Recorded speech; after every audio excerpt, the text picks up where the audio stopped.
Sí, hay que decir una cosa en términos generales que también cabe para el gobierno nacional, que es que han elaborado un presupuesto sin tener en cuenta las condiciones internacionales que han cambiado radicalmente con el triunfo de Donald Trump, ¿no? Donde toda su política proteccionista y de cierre de la principal economía mundial va a significar cambios agudos. Y ya la Argentina tiene un endeudamiento, una tasa importante que es el 8%, lo que se avisora con la promesa de aumento de tasas de la Reserva Federal Norteamericana es que la toma de deuda va a significar un aumento mayor, y eso en el caso de los presupuestos como el de Córdoba, que tiene un aumento del gasto, de gastos de capital, gasto de deuda, de alrededor de un 108% de aumento, va a significar también un endeudamiento mucho más costoso para la provincia, que ya sabemos qué significa para los sectores populares. Siempre es una deuda, y está demostrado históricamente que la deuda que toman los países como el nuestro, que nosotros llamamos las semicolonias o los países dependientes, significa un ataque a las condiciones de vida de los sectores populares y del pueblo trabajador. Eso tiene la correlación, como señalaba Martín, en términos de salario de una pauta que es del 18%, que es desdoblada, que ni siquiera permite recuperar lo que ya se comió la inflación real de este año. Entonces que hay una apuesta de los gobiernos nacional y provincial y de las patronales amigas de que el salario no recupere lo perdido y que a su vez esté por debajo de la inflación prevista. Entonces eso es claro. Y en términos del costo de la deuda, bueno, el propio mensaje de elevación dice que hay que sacrificar o consumo presente o consumo futuro. Entonces ahí están marcando cuál va a ser la perspectiva de este presupuesto. Nosotros desde ya que como señalaba el propio Martín, el gobierno anterior también ha sido un pagador de la deuda externa. La izquierda sostiene claramente que es una deuda externa fraudulenta, que no hay que pagarla. Esta fue una de las principales demandas y planteos que hizo el Frente de Izquierda en el multitudinario acto que realizó el fin de semana pasado, llenando la cancha de Atlanta, más de 20.000 personas. Y sobre todo porque entendemos que es una deuda fraudulenta que beneficia a los capitalistas y a los grandes capitales, no solo nacionales sino internacionales, y que lo que hay que hacer justamente es cobrar impuestos a las grandes fortunas. Hay que decir claramente que las mineras, por ejemplo, y el sector del agro han sido de los grandes eximidos. Han pasado apenas 2 meses del gobierno de Macri y fueron eximidos de las retenciones al campo, a las mineras. Eso significa alrededor de 230 millones de dólares en términos anuales.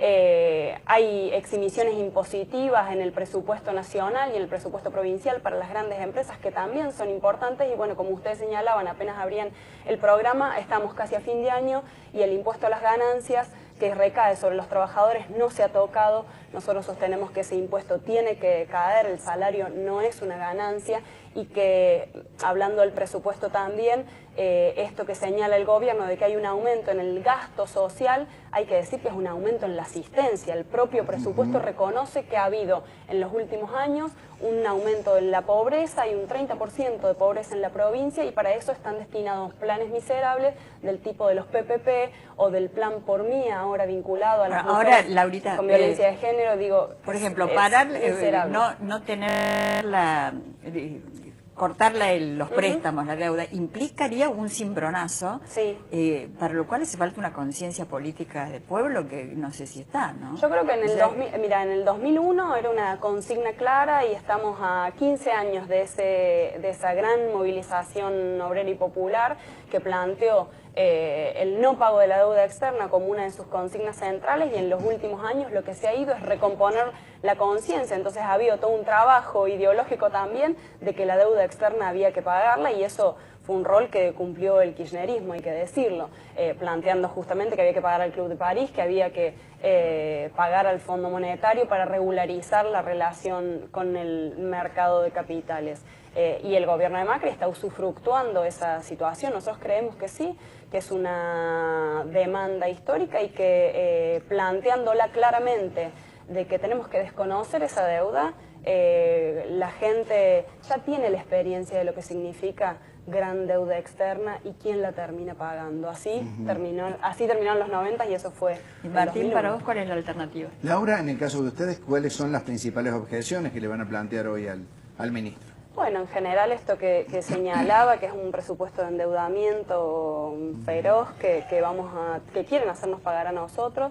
Hay partidas presupuestarias, inclusive las vinculadas a la obra pública. La provincia reconoce que hay un déficit enorme en materia cloacal y de servicio cloacal, y sin embargo no hay claridad con respecto a cuáles van a ser las obras especificadas. Por otro lado, hay partidas presupuestarias que tienen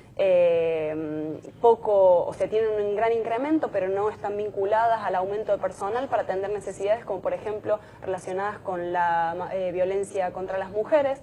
No está planificado el aumento de personal vinculado a estas partidas. En general, la planta permanente del Estado se ha achicado. Por otro lado, que si hay previsión de contratación de personal es de manera precaria, porque está lleno de monotributos y de contratos precarios en el Estado. Entonces, las condiciones de los trabajadores, de las mujeres, de la juventud, como señalaba antes, con planes como el PPP, que son 3.000 pesos, o sea, es una miseria cuando está en 21.000 pesos la canasta básica familiar, implica que es un presupuesto para los empresarios amigos del gobierno y para su propio gobierno, y de pobreza para los sectores populares. Le tenemos que cambiar de tema, nos quedan pocos minutos. Reforma política. Se ha insistido nuevamente con esto. En algún momento, hace algunos años, el propio Juan Schiaretti encargó a una comisión de notables un estudio respecto a lo que había o era necesario reformar.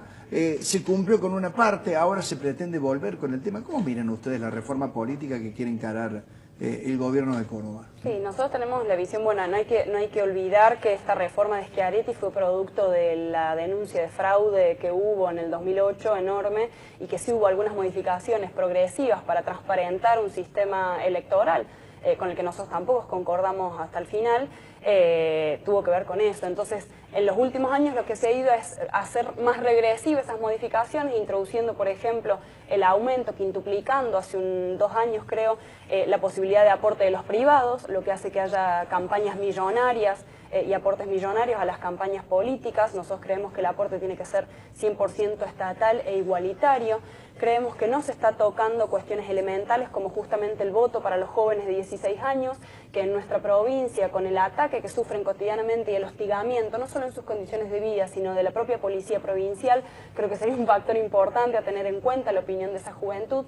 Lo mismo con respecto a los inmigrantes, es otra de las demandas centrales que sostiene el Frente de Izquierda, y que en el medio de una campaña xenófoba como hay a nivel internacional y también a nivel provincial, con un representante como Pichetto, tanto el Frente para la Victoria como las declaraciones de Abruj del gobierno de Cambiemos, es imprescindible, y que en definitiva lo que nosotros sostenemos es la modificación de estos aspectos centrales que tienen que ver con la demanda concreta de sectores de la población, y además algo que sostiene el Frente de Izquierda, que es que en el caso de la prórroga de los mandatos o de la exención de los mandatos, nosotros para los sindicatos y en los lugares donde estamos proponemos no solo la limitación del tiempo, porque entendemos que sí, que lo que hay que votar es un programa más allá de las personas y que ese recambio es imprescindible. De hecho, el Frente de Izquierda tiene el sistema algo va a salir este año, de rotación de las bancas, entonces desde ese punto de vista... Sí, ese tema, Martín, no sé, porque me parece que a veces hay que forzar un poco la democracia interna, ¿no? Como el tema de las mujeres. Es cierto que